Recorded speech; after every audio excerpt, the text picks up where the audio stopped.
अभी परसों वाली क्लास में ही हम लोगों ने देखा था कि पुराने जमाने में जो है प्राकृतिक भाषा है वो संपर्क भाषा के रूप में कार्य करती थी और धीरे धीरे इसका स्थान संस्कृत ले लिया था। ठीक है, जो कि अभी वर्तमान में अंग्रेजी के द्वारा ये संपर्क भाषा का कार्य किया जाता है और हिंदी को भी रख सकते हैं वहां पे। लेकिन पुराने जमाने में प्राकृतिक भाषा थी, इसलिए कहा जाता है कि उस समय सर्वमान्य थी ये भाषा, प्राकृतिक भाषा सबके द्वारा बोली जाती थी। इसलिए जो भी प्राचीन काल की जो सबसे पुराने अभिलेख मिले हैं उसका लैंग्वेज भी प्राकृतिक है और उसका संबंध ईसा पूर्व 3वीं शताब्दी से है। ठीक है, उसके बाद देखिए कि इसमें बताया जा रहा है कि अभिलेखों में संस्कृत भाषा ईसा की 2री शताब्दी से मिलने लगी है। कितना इंपॉर्टेंट डेट है ये, यहाँ से भी स्टूडेंट में क्वेश्चन बना सकते हैं ये लोग। जब ईसा के 3री शताब्दी पूर्व जब जो अभिलेख है वो क्या बोलते हैं वो प्राकृतिक भाषा में है, और ईसा के 2री शताब्दी से जो अभिलेख मिलने लगे हैं वहां पे संस्कृत भाषा का यूज किया जाने लगा है। यानी कि धीरे धीरे संस्कृत जो है वो संपर्क की भाषा बनना शुरू हो गई है और या बन गई है। ठीक है, तो दोनों चीज बहुत इंपॉर्टेंट है, दोनों चीज याद रखेंगे। स्टेटमेंट बेस्ड क्वेश्चन में ये इस तरह का स्टेटमेंट आपको देखने को मिल सकता है। ठीक है, उसके बाद इसी में बताया जा रहा है कि 4ठी से 5वीं सदी में इसका सर्वत्र व्यापक प्रयोग होना शुरू हुआ। यानी कि 2री शताब्दी से संस्कृत जो है वो धीरे धीरे संपर्क भाषा के रूप में उभरा, और 4ठी और 5वीं शताब्दी जाते जाते संस्कृत भाषा पूरे भारतीय उपमहाद्वीप में बोला जाने लगा। यानी कि ये विस्तृत रूप से संपर्क भाषा का स्थान ये ले लिया प्राकृतिक भाषा के स्थान पे। ठीक है, परसों वाले चैप्टर में हम लोगों ने पढ़ा था केवल कि प्राकृतिक भाषा का यूज करते हैं संपर्क भाषा के रूप में, बट ये जो चैप्टर है वो क्लियर कर रहा है कि किस किस सदी में जाके कौन कौन सी भाषा संपर्क भाषा के रूप में उभर कर सामने आई है। ठीक है, और इसी में बताया जा रहा है कि जब 9वीं और 10वीं शताब्दी के अभिलेख मिलना मतलब देखा गया, उसका अध्ययन किया गया, तो वहां पे उन अभिलेखों में प्रादेशिक भाषा का भी यूज मिलने लगा है। जैसे अभी भी हम लोग देखते हैं कि हिंदी पूरे इंडियन लोग समझ जाते हैं, बट कुछ प्राकृतिक मतलब प्रादेशिक भाषा है जैसे कि मगही हुआ, अवधी हुआ, तो उस क्षेत्र के ही लोग समझते हैं। तो उसी तरह उस समय भी था, एक संस्कृत संपर्क भाषा के रूप में था, बट जो प्रादेशिक भाषा थी उसमें भी अब अभिलेख 9वीं 10वीं शताब्दी के में देखने को मिलने लगा है। ठीक है, ये तो तीनों जो कैटेगरी है इसको एकदम याद रखेंगे, कौन कौन कब कब भाषा जो है वो प्रचलन में आने लगा और अभिलेख उसमें छपने लगा है। ठीक है, उसके बाद देखिए कि मौर्य और मौर्योत्तर और गुप्त काल के अधिकांश अभिलेख जो है वो कार्पस इन इंस्क्रिप्शन इंडिकेरम नामक ग्रंथ माला के में संकलित है। काफी इंपॉर्टेंट ये नाम याद रखेंगे। ये जो कार्पस इंस्क्रिप्शन इंडिकेरम नामक ग्रंथ है, इसकी जो सीरीज है उसमें जो जितने भी मौर्य काल से संबंधित अभिलेख है, मौर्य काल के बाद से संबंधित अभिलेख है और गुप्त काल से संबंधित अभिलेख है, सारे संकलित कर एक जगह प्रकाशित किया गया है। ठीक है, तो ये नाम आपको याद रखना होगा। साथ ही इसमें किस किस वंश से संबंधित अभिलेख प्रकाशित किए गए हैं ये भी आपको याद रखना होगा। ठीक है, और इसमें बताया जा रहा है कि जो गुप्त काल है वहां तक के जो अभिलेख है उसको तो सुव्यवस्थित रूप से इस सीरीज में प्रकाशित कर दिया गया, बट गुप्त वंश के बाद जो वंश यहाँ पे राज्य किए, जिनका शासन रहा, तो उनके जो अभिलेख यहाँ पे मतलब अभिलेख मिले हैं उसको इस तरह से सुव्यवस्थित अभी तक नहीं किया गया है। उस पे वर्क हो रही है और उसको भी सुव्यवस्थित करने का प्रक्रिया शुरू है। ठीक है, जो कि अभी तक नहीं हो पाई है।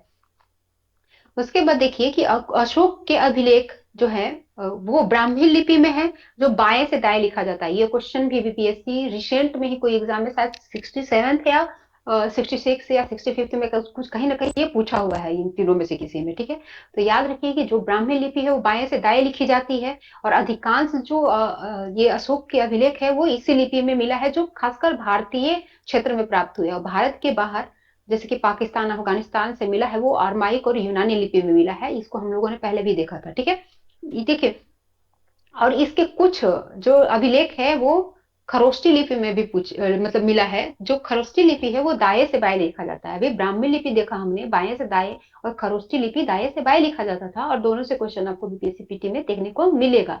और ये भी देखने को मिलता है कि ये जो अभिलेख है अशोक का वो कितने लैंग्वेज में मिला है। तो अभी हम लोगों ने देख लिया 4 लैंग्वेज मतलब लिपियों में इनकी जो है अभिलेख लिखी हुई है। पहला ब्राह्मी, दूसरा अरमाइक, तीसरा यूनानी और चौथा खरोष्टी। ठीक है, अधिकांश जो भारत क्षेत्र में मिला है वो ब्राह्मी लिपि में मिला है। ठीक है, और बाहर भारत के बाहर जो मिला है वो ये अरमाइक यूनानी अफगानिस्तान से, खरोष्टी और अरमाइक पाकिस्तान से मिला है। तो ये सारे पॉइंट आपको याद रखना होगा। उसके बाद देखिए कि भारत से प्राप्त शिलालेख ब्राह्मी लिपि में तथा पाकिस्तान और अफगानिस्तान से यूनानी और अरमाइक लिपियों में शिलालेख प्राप्त हुआ है, ये तो मैंने बता दिया अभी आपको। ठीक है, सबसे जो पुराना अभिलेख है वो हड़प्पा संस्कृति के मोहरों पर मिलती है। अभिलेख तो यहाँ पे हम लोग देख रहे हैं, अशोक के काल में बड़ी बड़ी पट्टियों पे लिखा जाने लगा था, पत्थरों पे लिखा जाना लाने लगा था, लेकिन इन्हीं अभिलेख को खोजने के क्रम में मतलब ये जो पुरातत्वविद हैं उन्होंने पता लगाया है कि जो अभिलेख है वो सबसे पुराना अभिलेख जो है वो हड़प्पा संस्कृति के जो मुहर है छोटे छोटे उस पे मिला है। ठीक है, तो ये भी याद रखेंगे, हो सकता है ये क्वेश्चन आपको देखने को मिल जाए। और ये जो मुहर है उनका जो संबंध है लगभग 2500 ईसा पूर्व के है, ये सभी अभी पढ़े नहीं गए हैं, ये भी आपको याद रखना होगा। सबको पता होगा कि हड़प्पा सभ्यता के दौरान जो लिपि जो यूज की जाती थी उसको अभी तक पढ़ा नहीं जा सका है। ठीक है, उसके बाद देखते हैं कि इसमें बताया जा रहा है कि 14वीं सदी में फिरोज शाह तुगलक द्वारा अशोक के दो स्तंभ लेख, जो कि एक ये मेरठ में था और दूसरा टोपरा, टोपरा यानी ये हरियाणा में स्थित है, याद रखिए इसको।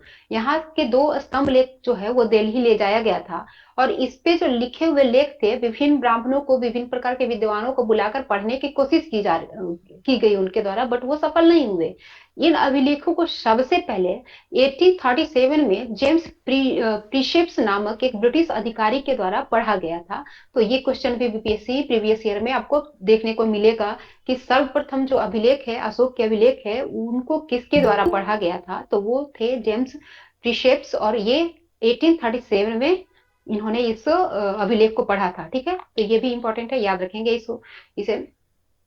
और ये भी क्वेश्चन पूछा हुआ है कि जो ये जो दिल्ली और पोपरा में जो स्तंभ था, स्तंभ अभिलेख जो था अशोक का, वो किसके द्वारा दिल्ली लिया गया है। तो इसको कई प्रकार से घुमाकर पढ़ेंगे, सारे आप फैक्ट्स और पॉइंट याद रखेंगे, तो कैसा भी क्वेश्चन अगर वो घुमाते हैं तो आप बना लेंगे इजिली वहां पे।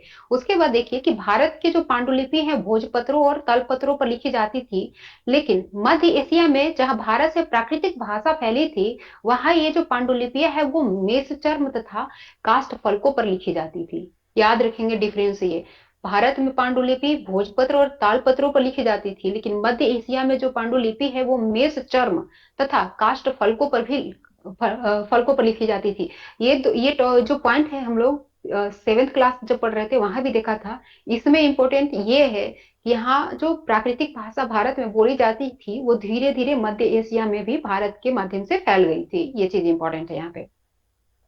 ठीक है, उसके बाद देखिए कि पूरे भारत में संस्कृत की पुरानी पांडुलिपियां मिली हैं, परंतु इनमें से अधिकांश जो है दक्षिण भारत, कश्मीर और नेपाल से प्राप्त हुई है। ये भी इंपॉर्टेंट फैक्ट्स है। कहने को तो पूरे भारत में संस्कृत में लिखी हुई पांडुलिपियां मिली हैं, लेकिन उनमें से अधिकांश जो पांडुलिपियां हैं उनका संबंध दक्षिण भारत से है, कश्मीर से है, ठीक है, और नेपाल से है, ये याद रखेंगे। उसके बाद देखिए कि ऋग्वेद हम लोग पढ़ते हैं, तो ऋग्वेद को 1500 से 1000 ईसा पूर्व का माना जाता है। यानी कि ये जो शुरुआत का जो वैदिक एरा है उसमें इसका रचना किया गया था ऋग्वेद का, ये पहले भी हम लोग पढ़ चुके हैं। ठीक है, इसमें लेकिन जो ये अथर्ववेद, यजुर्वेद और ब्राह्मण और अरण्यक और उपनिषद है, इसका जो निर्माण है उत्तर वैदिक काल में हुआ है, यानी कि 1000 से 500 ईसा पूर्व के बीच में इसका हुआ है। तो याद रखेंगे कि दोनों जो ग्रंथ हैं, इस तरह के जो धार्मिक ग्रंथ हैं, सबका निर्माण वैदिक काल में हुआ है। एक ऋग वैदिक काल होता है जो 1500 से 1000 के बीच में होता है, उस समय ऋग्वेद का मतलब लिखा गया था, रचना हुई थी। और उसके बाद जो भी धार्मिक ग्रंथ है जैसे कि यजुर्वेद, सामवेद, अथर्ववेद, ब्राह्मण, अरण्यक, उपनिषद वगैरह, सबकी जो रचना है वो उत्तर वैदिक काल में यानी कि 1000 से 500 ईसा पूर्व में हुई थी। ठीक है, ऋग्वेद में जो है वो देवताओं की स्तुति है, स्तुति का वर्णन है इसमें।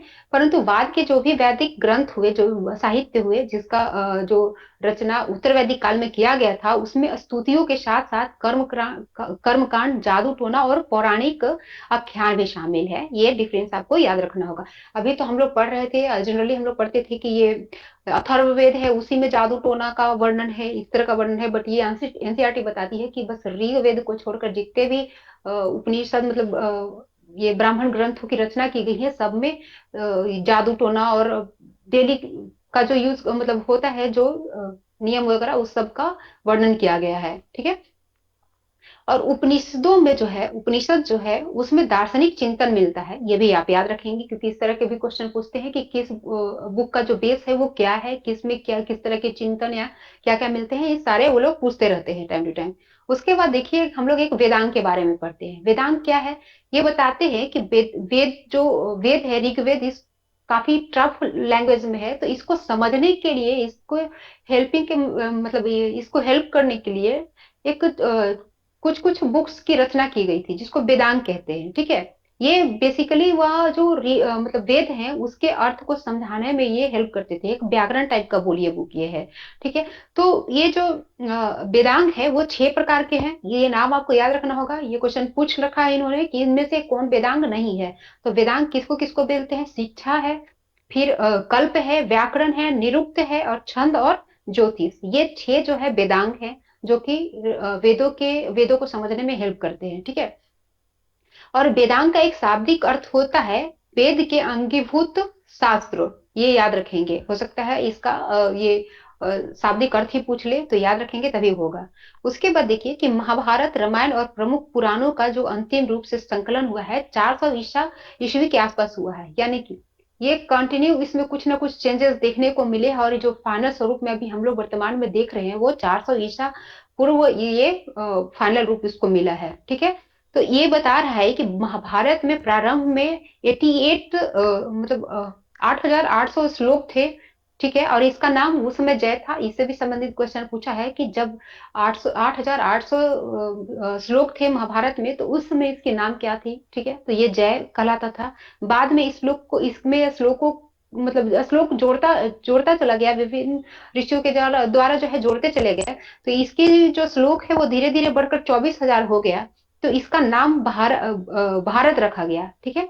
जब 8,800 था तो जय बोलते थे इसको, जब 24,000 हुआ तो इसको भारत कहा जाने लगा, और जब इसकी संख्या 1 लाख श्लोक हो गई, तब पहुंच गई, तो इसका नाम जो है वो सत सहस्त्री संहिता या महाभारत कर दिया गया। ये चीज आपको तीनों पॉइंट इसका याद रखना होगा कि किस कितने कितने श्लोक पर इसका क्या क्या नाम था, क्योंकि यहाँ से क्वेश्चन देखने को मिला है, बीपीएससी में भी मिला है और अदर स्टेट पीसीएस वाले में भी मिला है, ठीक है। इसमें एक और चीज याद रखेंगे कि जो महाभारत है इसका जो विवरणात्मक अंश है उसका विवरणात्मक विवरणात्मक अंशों का उपयोग वेदोत्तर काल के संदर्भ में किया जाता है, और आदेशात्मक अंश का सामान्यतः मौर्य काल और गुप्त काल से मतलब संबंध है। यानी कि इसमें जो विवरण जो दे रही है महाभारत के बारे में वो विस्तृत रूप से बता रही है, तो उसका जो संबंध है वो वैदिक इरा से है, और जो आदेश टाइप का इसका जो अंश है जो बताती है कि क्या करना चाहिए नहीं करना चाहिए, तो वो उसका जो संबंध है वो मौर्य काल और गुप्त काल से है।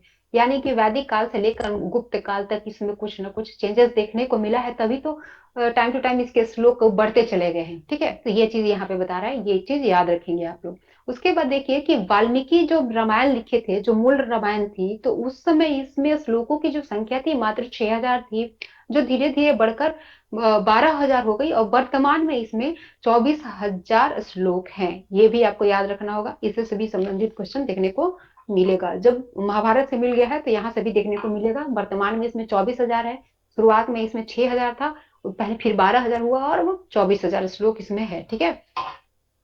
उसके बाद देखिए कि राजाओं के द्वारा और 3 उच्च वर्ण के धनाढ्य पुरुष जो है उनके द्वारा अनुष्ठेय सार्वजनिक यज्ञों के विधि विधान स्रोत सूत्र में दिए गए हैं। एक बुक है जिसका नाम है स्रोत सूत्र, ठीक है, स्रोत सूत्र। इसमें क्या है कि जो राजा थे या जो 3 अपर वर्ण थे, उसके जो मतलब धनी व्यक्ति थे, तो उनके द्वारा जो नियम बनाए गए, जो बातें कही गई हैं कि यज्ञ कैसे किया जाए या सामान्य जीवन में किस तरह का विधि अपनाया जाए, तो उससे संबंधित जो भी विधि विधान लिखा गया है इस बुक में लिखा गया है।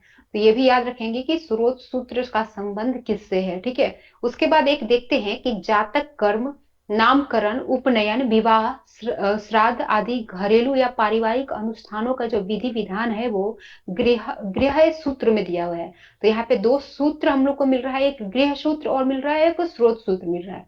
स्रोत सूत्र में यज्ञ की विधि दी हुई है, जो कि जो विधि राजा और धनाढ्य पुरुषों के द्वारा बनाया गया था, 3 अपर ये उच्च वर्णों के लोगों के द्वारा। और जितने भी कर्म कांड हैं, जो कि जन्म अनुष्ठान, नामकरण अनुष्ठान, उपनयन संस्कार, विवाह आदि से संबंधित जो भी विधि विधान है वो गृह सूत्रों में दिया गया है। ये दोनों आपको याद रखना होगा। उसके बाद देखिए कि प्राचीन बौद्ध ग्रंथ जो है वो पाली भाषा में लिखे गए हैं। ये सबको पता होगा जो लुसेंट पढ़ा होगा, ठीक है।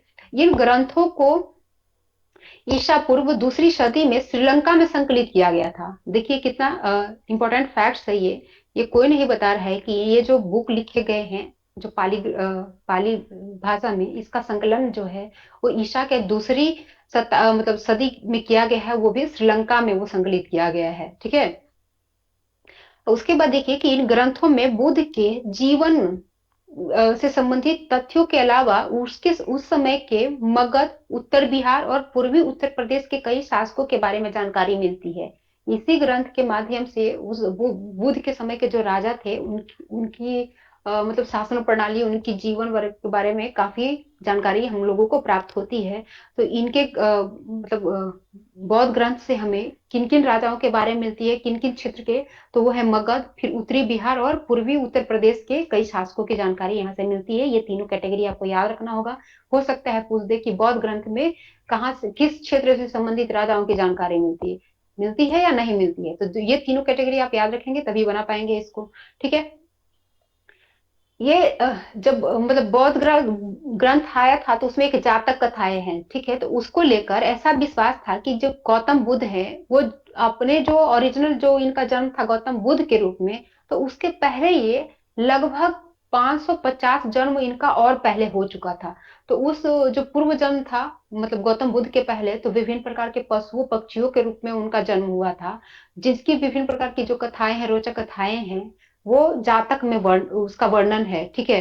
तो कई बार आपको आयोग में भी मिलने देखने को मिलेगा कि बुद्ध के पूर्व जन्म की जो कथा है उसको क्या बोला जाता है, तो वो जातक कथा है। तो अब तो इतना सिंपल आपसे पूछने वाला नहीं है बीपीएससी, फिर भी आप ये याद रखेंगे, इसी को घुमा के भी पूछ सकता है, ठीक है।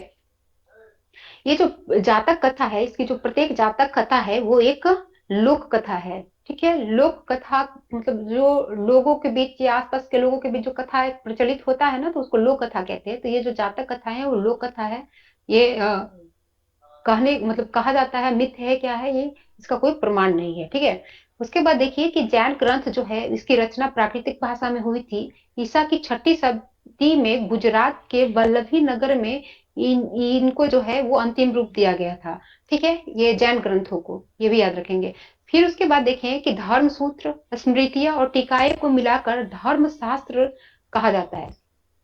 जो धर्म शास्त्र है, जिसको धर्म शास्त्र के रूप में हम लोग जानते हैं, तो उसमें तीन प्रकार के मतलब संकलन है। एक है धर्म सूत्र, एक स्मृति और एक टीका, ठीक है। तो ये तीनों को सम्मिलित रूप से धर्मशास्त्र कहा जाता है। और इनका जो संकलन है 500 से 2000 ईसा पूर्व में हुआ है, ये भी याद रखना होगा आपको। फिर कौटिल्य के जो है ये अर्थशास्त्र, इसके बारे में कई क्वेश्चन पूछा है, बीपीएससी भी पूछ रखी है कि जो कौटिल्य का जो अर्थशास्त्र है वो कितने अधिकरणों में बटा हुआ था। तो ये जो है 15 अधिकरणों में बटा, अधिकरण या खंड एक ही होता है, तो याद रखेंगे, या तो अधिकरण पूछ दे या खंड पूछ दे, तो ये 15 ही आप लोग लगाएंगे, ठीक है। इसमें जो है ये जो अर्थशास्त्र है, इसमें दूसरा तथा तीसरा जो है अधिक पुराना है। और इसका प्राचीनतम अंश मौर्यकालीन समाज और अर्थतंत्र की झलक देती है। ये भी याद रखेंगे कि इसका दूसरा और ये तीसरा जो अंश है यानी कि जो खंड है वो सबसे पुराना है, ठीक है। फिर उसके बाद देखिए कि अभिज्ञान शकुंतलम में गुप्तकालीन उत्तरी और मध्य भारत के सामाजिक एवं सांस्कृतिक जीवन की झलक मिलती है। ये दोनों बुक जो अर्थशास्त्र हुआ और अभिज्ञान शकुंतलम, इसमें पृष्ठभूमि पूछा जा चुका है आयोग के द्वारा। आगे भी संभावना है पूछेगा, तो दोनों का याद रखेंगे कि अर्थशास्त्र में मौर्य काल से संबंधित सामाजिक और सांस्कृतिक और राजनीतिक ज्ञान प्राप्त होता है, और अभिज्ञान शकुंतलम में गुप्त काल से संबंधित ज्ञान जो है हमें प्राप्त होता है, ठीक है। उसके बाद देखिए कि संगम साहित्य, इसमें जो है पद्यों की जो संख्या है वो 30,000 है। ये एक नया फैक्ट है यहाँ पे, मतलब बता रहा है कि संगम साहित्य के पद्य जो है 30,000 पंक्तियों से मिलता है, जो 8 तोतिक अर्थात संकलनों में विभाजित है। यानी 8 संकलनों में विभाजित है संगम साहित्य, और उसमें टोटल 30,000 पंक्तियां शामिल है, ठीक है। उसके बाद देखिए कि मुख्य समूह जो है संगम साहित्य का वो दो है, जिसका नाम है पटीनेडिकल, ठीक है, और दूसरा है पथ पाट्टर। ठीक है, ये काफी मतलब टफ है, इसका आपको अवेलेबल कराया जाएगा, वहां से आप इसको याद कर लेंगे। ठीक है, एक और हो सकता है पूछ दे कि संगम साहित्य में टोटल कितनी पंक्तियां हैं, या इसको कितने संकलनों में विभाजित किया जाता है, या इसके कितने मुख्य भाग हैं। तो सारे याद रखना होगा। इसमें 30,000 पंक्तियां हैं श्लोकों का, 8 मतलब संकलनों में इसको विभक्त किया गया है, और 2 मुख्य पाठ है इसका। ठीक है, काफी मतलब इंपॉर्टेंट डेटा है ये। संगम ग्रंथों में जो है उल्लेखित चेर राजाओं के नाम जो है दानकर्ता के रूप में ईसा की पहली और दूसरी सदी के दान पत्रों में भी पाए जाते हैं। मतलब संगम साहित्य में जो उल्लेखित है चेर राजाओं का नाम, ठीक है, तो ये नाम जो है वो ईसा की पहली और दूसरी सदी में जो दान पत्र दिए गए हैं, जिसमें बताया जाता था कि किस राजा के द्वारा कितना दिया गया है, तो सेम नाम वहां भी उल्लेखित है जो संगम साहित्य में उल्लेखित है। ठीक है, उसके बाद देखिए कि भारतीय स्रोतों में सिकंदर के हमलों की कोई जानकारी नहीं मिलती है। ठीक है, ये कल भी हम पिछले वाले क्लास में भी हम लोगों ने देखा था कि एक पर्सन थे जिनका नाम लाली करके था शायद, वो सिकंदर के बारे में लिखते हैं अपने बुक में, और 1/3 बुक जो है इसी के बारे में लिखते हैं। लेकिन कोई भी भारतीय जो मतलब साहित्य या स्रोत है जो ये सिकंदर के हमले को प्रमाणित नहीं करता है। जो भी यहाँ के पर्सन के द्वारा भी लिखा गया, तो विदेशी जो लेखक थे उनके रचनाओं के आधार पर ही लिखा गया है। तो याद रखेंगे, ये इंपॉर्टेंट है। यहाँ हो सकता है क्वेश्चन बना दे ये लोग कि कौन सा ऐसा शासक है जिसके बारे में भारतीय जो साहित्य है वो पूरी तरह मौन है, तो वो सिकंदर है। इनके बारे में यहाँ के जो मूल जो लेखक है वो उन्होंने कुछ भी नहीं उनके बारे में बताया है। सारे जो भी अभी हम लोग सिकंदर के बारे में पढ़ते हैं वो विदेशी लेखकों रचनाओं के माध्यम से ही पढ़ते हैं हम लोग। ठीक है, इसके बाद देखिए कि यूनानी भाषा में लिखी गई पेरिप्लस ऑफ द इरिथ्रियन सी, ये भी क्वेश्चन पूछ लिया है कि ये किसके द्वारा लिखा गया है। तो इसके लेखक और रचनाकार का कोई पता नहीं है, तो अज्ञात पर्सन के द्वारा ये लिखा गया था। ये पेरिप्लस ऑफ द इरिथ्रियन सी इतना लुसेंट में भी लिखा हुआ है। ठीक है, लेकिन यहाँ पे क्या है कि ये बता रहा है कि ये जो पेरुप्लस ऑफ द इरिथियन सी लिखा है वो यूनानी भाषा में लिखा है, और टॉलमी की ज्योग्राफी नामक पुस्तकों में भी प्राचीन भूगोल और वाणिज्य के अध्ययन के लिए प्रचुर महत्वपूर्ण सामग्रियां मिलती हैं। यानी कि जो टॉलमी के द्वारा ज्योग्राफी नामक बुक लिखी गई है, और पेरिप्लस ऑफ द इरिथियन सी जो यूनानी भाषा में लिखी गई है, वो वहां से हमें प्राचीन भूगोल और वाणिज्य के बारे में बहुत कुछ जानने और सीखने को मिलता है। पेरिप्लस ऑफ द इरिथियन सी जो है वो 80 और 115 ईस्वी के बीच में लिखी गई है। ठीक है, और ये जो बुक है इसमें जो है इसके लेखक की पता नहीं है, और इस बुक में लाल सागर, फारस की खाड़ी और हिंद महासागर में होने वाले रोमन व्यापार का वृतांत दिया गया है।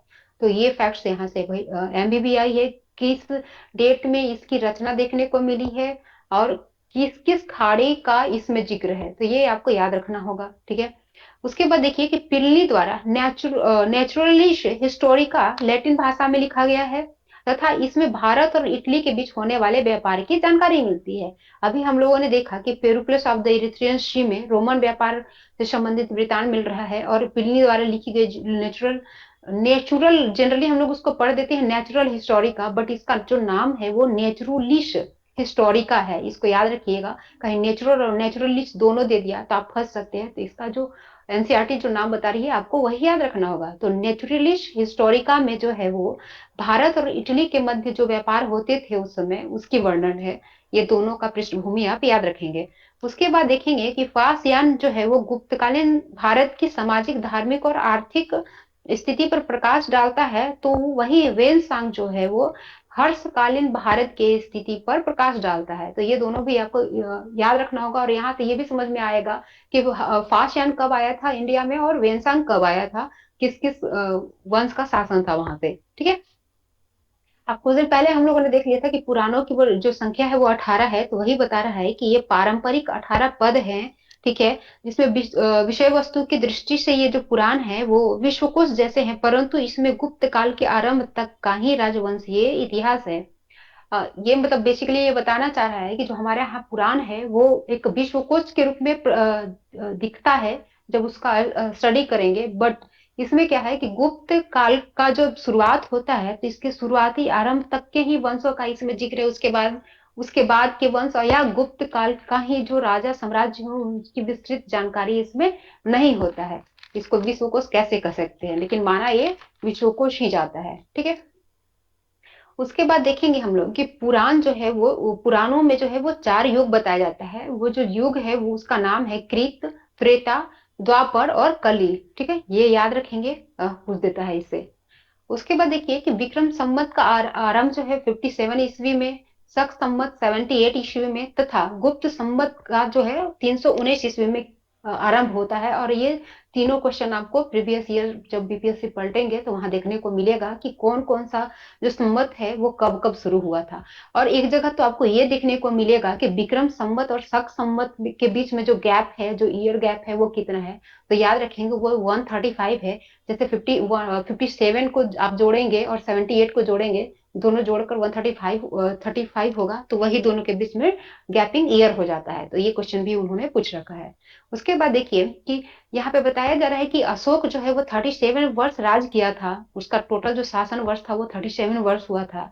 और उनके शिलालेखों में उनके राज्यकाल के 8वें से लेकर 27वें वर्ष तक की घटनाओं का वर्णन है। ये अभी कोई लुसेंट या गाइड आपको नहीं बताएगा कि अशोक के द्वारा जो शिलालेख लिखा गया था उसमें उनके साम्राज्य के किस वर्ष से लेकर किस वर्ष तक का वर्णन किया गया है। तो ये बता रही है एनसीईआरटी कि अशोक के टोटल 37 वर्ष के शासन काल में से मात्र 8वें से लेकर 27वें वर्ष तक की घटनाओं का वर्णन शिलालेख में प्राप्त होता है। अभी तक जो शिलालेख मिले हैं उनमें से उनके राज्यकाल की केवल 9 वर्षों की घटनाओं का पता चलता है। ठीक है, तो ये मोस्ट एमपीवीआई ये पॉइंट्स है, इसको आप एकदम मेमोरी में फिट कर लेंगे। ठीक है, उसके बाद देखिए कि ईसा की पहली सदी में कलिंग के खारवेल ने हाथी गुफा अभिलेख में अपने जीवन की बहुत सी घटनाओं का जिक्र वर्षवार किया है। यानी कि पर ईयर उनके लाइफ में क्या क्या मतलब बीत रहा था, है हो रहा था, तो उसकी पूरी उन्होंने डिटेल जो है सूचना जो है वो हाथी गुफा अभिलेख में इन्होंने लिख दिया है। और कई बार मतलब बीपीएससी जब पलटेंगे तो वहां देखने को मिलेगा कि हाथी गुफा अभिलेख जो है वो किससे संबंधित है, तो वो खारवेल से संबंधित है, याद रखेंगे। ठीक है, उसके बाद देखिए कि हर्षचरित की रचना जो है बाणभट्ट किए हैं, सब कोई जानता है। ठीक है, तो ये जो बाणभट्ट है इसकी रचना ईसा की 7वीं सदी में की थी और यह लगभग जीवन चरित्र के ढंग का गद्य काव्य है। ठीक है, ये याद रखेंगे। और अलंकारों से इतना जटिल है कि परवर्ती नकलचियों को निराशा होना पड़ा। जैसे कि पहले कोई अगर अच्छा बुक लिखा जाता था तो बहुत सारे अभी भी वैसे करते हैं लोग, उसका नकल करके अपने नाम से उसको अपने नाम से छाप लेते थे। तो ये जो हर्षचरित्र है वो इस तरह से गद्य रूप में इस तरह का लैंग्वेज इसमें यूज किया गया था कि जितने भी नकलची हैं वो फेल हो गए, इसका कॉपी वो नहीं कर पाए। ठीक है, ये कहने का मतलब है इनका। उसके बाद देखिए कि संध्याकार नंदी जो है वो नंदी के रामचरित्र में बताया गया है कि कैवर्त जाति के किसान और पाल वंश के राजा रामपाल के बीच लड़ाई हुई थी और रामपाल विजयी हुआ था। तो ये याद रखेंगे, हो सकता है पूछ ले कि कैवर्त जाति के किसान और रामपाल के बीच जो लड़ाई हुई थी उसका वर्णन किसके रचना में किया गया है। तो ये जो है संध्याकार नंदी है और इन्होंने एक बुक लिखा था जिसका नाम था रामचरित। ठीक है, चूंकि ये रामपाल के दरबार में थे और रामपाल के बारे में इन्होंने लिखा था, इसलिए इस बुक का नाम इन्होंने रामचरित्र दिया था। ठीक है, तो इसी में उन्होंने दिखाया था कि कैवर्त जाति के किसान और पाल वंश के राजा रामपाल के बीच में युद्ध हुआ था जिसमें रामपाल विजयी हुए थे। ठीक है, रामचरित्र मतलब ये रामायण वाला आप लोग ये अनुमान बिल्कुल नहीं लगाएंगे। ये रामपाल की से संबंधित है, जो पाल वंश के राजा थे, इसलिए इसका नाम रामचरित है। ठीक है, और ये 12वीं सदी का बुक है। उसके बाद देखें कि विल्हन के विक्रमादेव चरित्र में कल्याण के चालुक्य राजा विक्रमादित्य पंचम के पराक्रमों का वृतांत दिया गया है। ये भी पूछता है क्वेश्चन कि इस बुक में किसका वर्णन है, तो याद रखेंगे।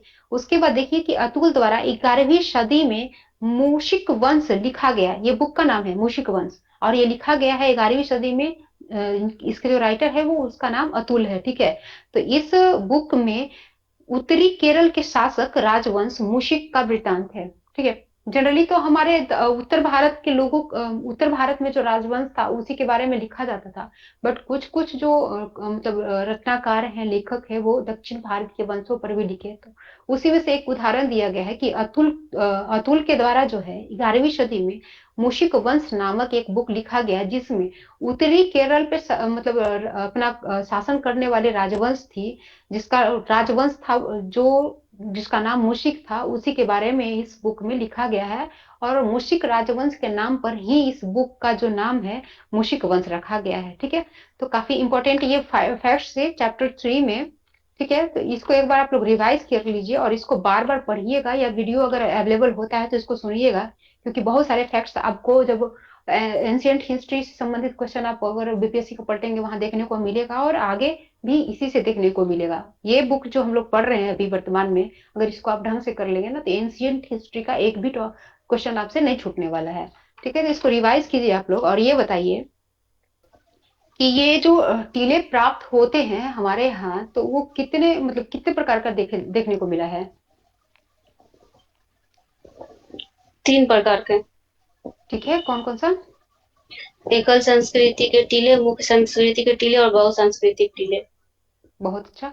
ये बताइए कि टीलों को जो खुदाई प्रोसेस है वो कितने मेथड के द्वारा किया जाता है, क्या है वो? नाम क्या? अनुलंबन और क्षैतिज उत्खनन। 36। ठीक है, तो कौन सा उत्खनन ज्यादा किया जाता है? अनुलंबन।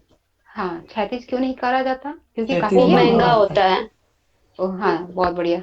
ठीक है, ये बताइए कि पौधे के अवशेष यानी कि जो उसका पराग है उसके विश्लेषण करके उसके मतलब एज का अनुमान लगाया जाता है, तो इस तरह के मतलब अनुसंधान कर मतलब बताया गया था कि ये जो हमारा कश्मीर है, ठीक है, और राजस्थान है, वहां पर कितने सौ ईसा पूर्व जो है खेती का प्रचलन देखने को मिला है? 7,000 से 6,000 ईसा पूर्व।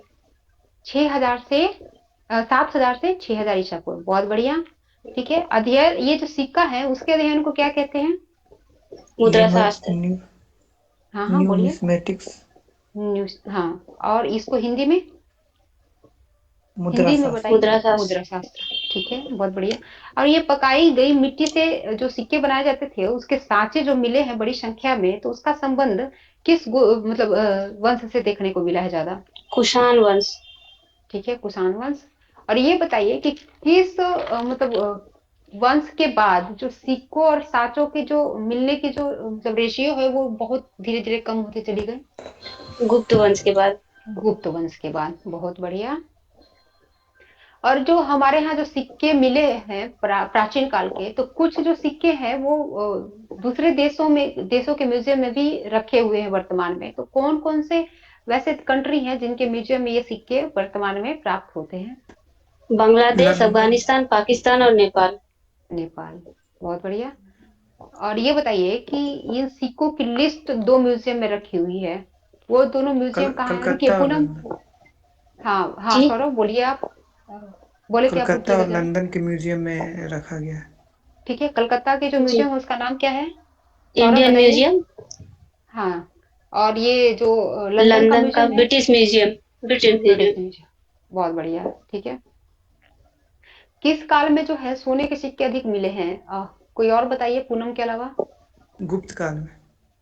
ठीक है, गुप्त काल में, बहुत बढ़िया। और अभिलेखों के अध्ययन को क्या कहते हैं? आप सौरभ और पूनम आप लोग दोनों शांत होइएंगे जरा, और भी पर्सन है यहाँ पे, वो लोग कोई ट्राई कीजिए।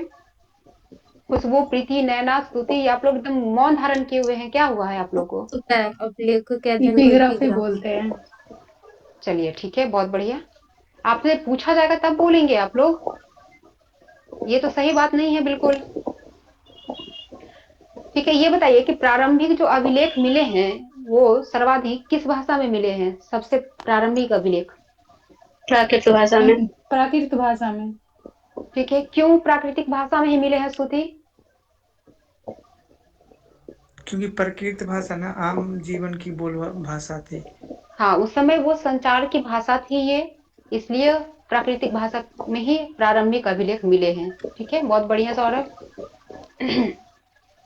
अब ये बताएं कि मौर्य और ये मौर्य, मौर्योत्तर और गुप्त काल के अधिकांश जो अभिलेख है वो सीरीज में उनको सुव्यवस्थित करके छापा गया था, तो उस सीरीज का नाम क्या है? Corpus Inscription Corpus Inscription Indicarum. हाँ, ठीक है, बहुत बढ़िया। और गुप्तोत्तर काल के अभिलेख जो है वो क्या सुव्यवस्थित है?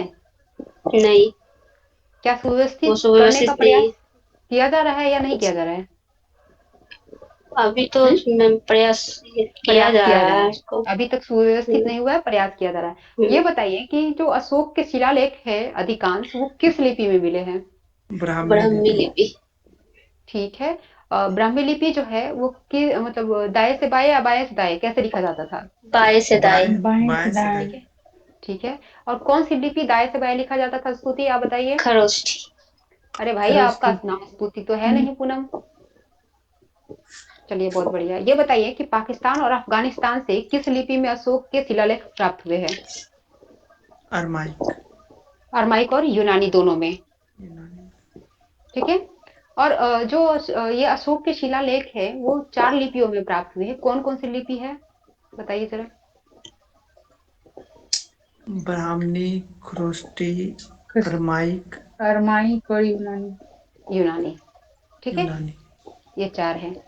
ये बताइए कि अशोक के शिलालेख जो कि ये मेरठ में और टोपरा में मिला था, तो इसको किस मुगल शासक के द्वारा दिल्ली ले जाया गया था?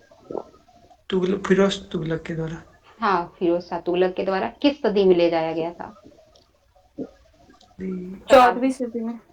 हाँ, 14वीं। ये जो टोपरा है वो वर्तमान में कहाँ पे है? हरियाणा में है। हरियाणा में। हरियाणा में। हरियाणा, हाँ हरियाणा। हाँ, हरियाणा। ठीक है। ये बताइए कि भारत में जो पांडुलिपि है वो किस पे छपी होती थी, किस पे लिखी जाती थी ये? भोजपत्र और तालपत्र। बहुत बढ़िया। और मध्य एशिया के जो पांडुलिपि मिले हैं वो किस पे छपी होती थी? और मेसम और कास्ट। काष्ठ फलक। मेषचर्म और काष्ठ फलक। बहुत बढ़िया। ये बताइए कि कौन सी भाषा जो है भारत से होते हुए मध्य एशिया तक गई थी? बताइए। संस्कृत। संस प्राकृत। प्राकृत। ठीक है। प्राकृतिक भाषा जो है वो मध्य एशिया तक फैली थी भारत से निकलकर। ये बताइए कि पूरे भारत से जो है संस्कृत संस्कृत में लिखी पांडुलिपियां प्राप्त हुई है, बट उसका अधिकांश भाग जो है वो किस क्षेत्र में प्राप्त हुआ है, किस किस क्षेत्र में? दक्षिण भारत, नेपाल, कश्मीर। हाँ। हाँ, दक्षिण भारत, नेपाल और कश्मीर। बहुत बढ़िया प्रीति। ऋग्वेद की रचना किस वर्ष ईसा पूर्व के बीच हुआ है, ये बताइए।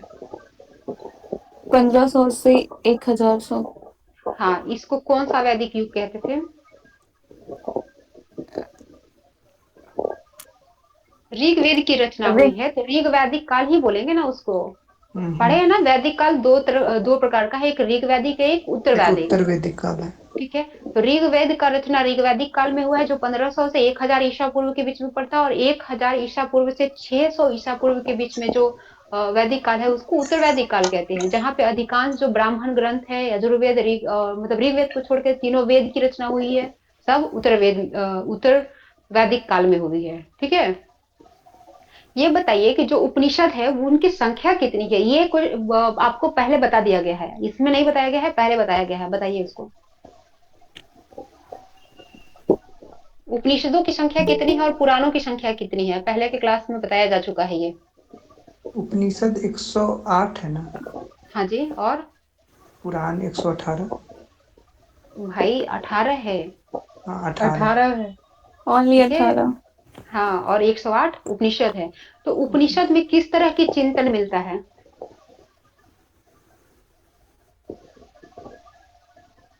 दार्शनिक चिंतन। दा- ठीक है, दार्शनिक चिंतन। वेदांत कितने हैं? वेदांत 6 है। ठीक है। कौन कौन सा नाम बताइए। शिक्षा, ट्राई व्याकरण, कीजिए। हाँ शिक्षा, हाँ। व्याकरण, छंद। हम्म। निरुक्त और ज्योतिष। तो ज्योतिष। और एक कल्प। कल्प। ठीक है। शिक्षा, कल्प, छंद और ज्योतिष, ये नाम आपको याद रखना होगा। अच्छा, वेदांगों की रचना क्यों की गई, क्या रीजन था? वेद वेद को अच्छे क्यों से लिखा गया भाई? समझने के लिए वेदांत की रचना की है। मतलब उसकी उच्चारण करने की विधि को आसान बनाने के लिए। ठीक है। वेदांग का जो शाब्दिक अर्थ है वो क्या है? वेद का अंत। वेद का अंत। क्या बोल रहे हैं अंग। सौरभ जी आप? वेद का अंग अंग। अच्छा, वेद का अंग। ठीक है। वेद के अंगभूत शास्त्र हैं ये। ठीक है। आप वेदांग से इसको वेद का अंग बोल देंगे सीधे नहीं। चलिए, बहुत बढ़िया। ये बताइए कि हमारे यहाँ जो महाभारत रामायण वगैरह है, इसको लास्टली कब तक इसमें श्लोकों को जोड़ा गया है?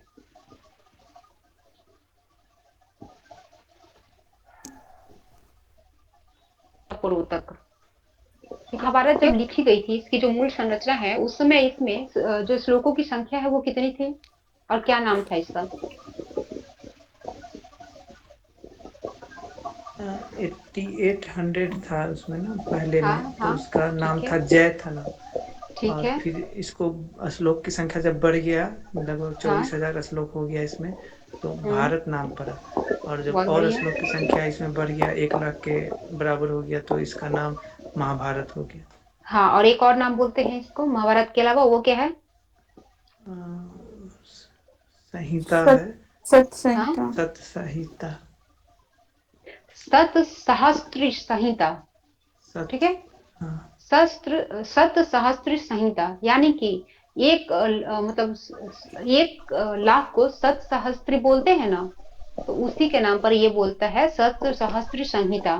ठीक है। अच्छा। ये हाँ। दोनों नाम याद रखेंगे। वर्तमान में 1 लाख इसमें श्लोक है और सहस्त्र सहस्त्र संहिता और महाभारत के रूप में इसको जानते हैं। ये बताइए कि जब रामायण लिखा गया था, मूल रामायण, तो उस समय उसमें जो श्लोकों की संख्या थी वो कितनी थी? 6000। 6,000। बहुत बढ़िया। और 6,000 से बढ़कर वो कितना हुई फिर? 12,000 12। और 24,000 फिर बाद में। वर्तमान में कितना है? 24,000। ठीक है, बहुत बढ़िया, 24,000 है। ये बताइए कि जो स्रोत सूत्र हैं, ठीक है, ये बुक है स्रोत सूत्र, इसमें क्या वर्णन है? अभी अभी बताए थे गृह सूत्र और स्रोत सूत्र। गृह सूत्र तो आप अनुमान लगा लेंगे कि जो डेली का कर्म कांड होता है वो उसका वर्णन है उसमें, बट ये स्रोत सूत्र में क्या वर्णन वर्णित है? माप करने के विधि विधान इसमें है।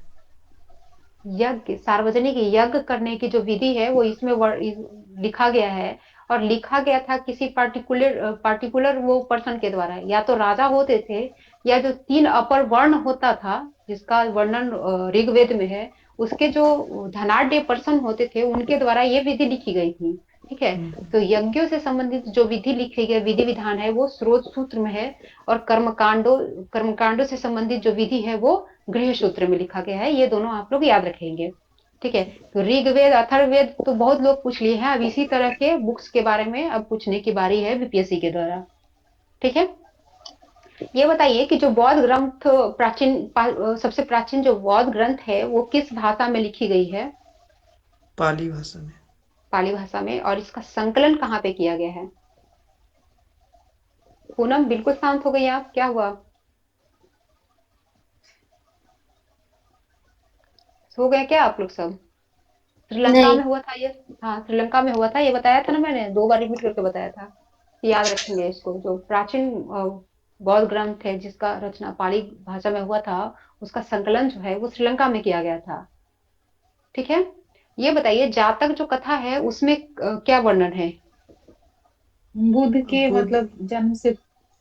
पूर्व जन्म की हाँ। कहानियां वर्णित है हम्म। उसमें। ठीक है। तो ये बताइए कि बुद्ध के रूप में जन्म लेने से पहले बुद्ध जो है, गौतम बुद्ध है, वो लगभग कितने मतलब जन्म ले चुके थे, उनका कितना जन्म हो चुका था? 50। हाँ जी, प्रीति। 550 होगा। हाँ, लगभग 550 जन्म उनका पहले हो चुका था, ऐसा वर्णन मिलता है, कहने को ऐसा अनुश्रुति है। ठीक है। ये जो जातक कथा है वो किस तरह की कथा है? लोक कथा। लोक कथा। बहुत बढ़िया। और धर्म शास्त्र किनको किनको सम्मिलित रूप से कहा जाता है? क्या क्या सम्मिलित है इसमें? धर्म सूत्र, स्मृति और टीका टीका को टीका। सम्मिलित रूप से धर्मशास्त्र कहा जाता है। और इसका जो संकलन है वो कब से कब तक हुआ था? 500 से 500। 2000। 200, 500 से 200 ईसा पूर्व। ठीक है। जब ईसा पूर्व पहले की बात होती है तो बढ़ते क्रम से घटते क्रम की ओर आते हैं ना। ठीक है। ये बताइए कि अभिज्ञान संकुतलम जो है कालिदास द्वारा लिखा गया था, तो इसमें किस वंश के बारे में जानकारी मिलती है? गुप्त काल भाई, आप लोग कहाँ हैं सब? मन नहीं लग भगवान रहा है क्या? नहीं नहीं लग रहा है। लग रहा है, अगर नहीं लग रहा है तो बोलिए, तो एंड भी कर सकते हैं सेशन, कोई बड़ी बात नहीं है। नहीं एक क्वेश्चन पूछते हैं। क्या बोले?